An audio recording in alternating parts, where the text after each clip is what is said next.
Mahigit 20,000 na individual apektado ng bagyong Marce ayon sa National Disaster Risk Reduction and Management Council. Ang Philippine National Police naman tiniyak na nakaantabay ang kanilang search and rescue teams. Alamin natin ang buong detalye ng balitang yan. Tinutukan ni Bombo Kelly Cordero. Umabot na sa mahigit 20,674 na individual ang naapektuhan ng bagyong Marce mula sa 3 rehiyon sa bansa. Batay sa datos ng National Disaster Risk Reduction and Management Council, ang naturang bilang ay mula sa Region 1, Region 2 at Cordillera Administrative Region.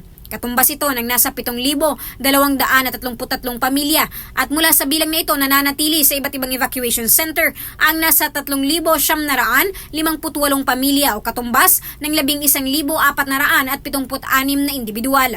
Sa ulat naman mula sa Office of the Civil Defense, gumuho ang lupa at umapaw ang ilog sa bayan ng Adams sa Ilocos Norte na nagresulta naman sa isolation ng 2 sityo.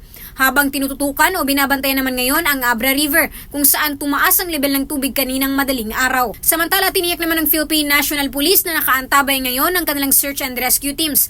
Ayon kay PNP Public Information Office Chief at Spokesperson Police Brigadier General Jean Fajardo, bago pa man tumama ang bagyo ay nakahanda na ang kanilang puwersa kahit pa patuloy pa rin ang isinasagawang relief operations sa mga apektado ng nagdaang bagyong Christine at Leon. Ating pong mga SAR personnel po, yung Search, Rescue and Retrieval Operation Team remains on standby po para po kapag may mga kailangan po na mga efforts, particularly preemptive evacuation, ay nandoon po yung ating mga PNP. So yung mga affected pa rin po ng typhoon na Christine and Leon, they remain at least coordinated po yung efforts po natin doon. At ang PNP naman is always considered as the first responders po, and the field commanders knows the drill po on what to do in pagka may mga bagyo po na paparating at during the onslaughts po ng bagyo.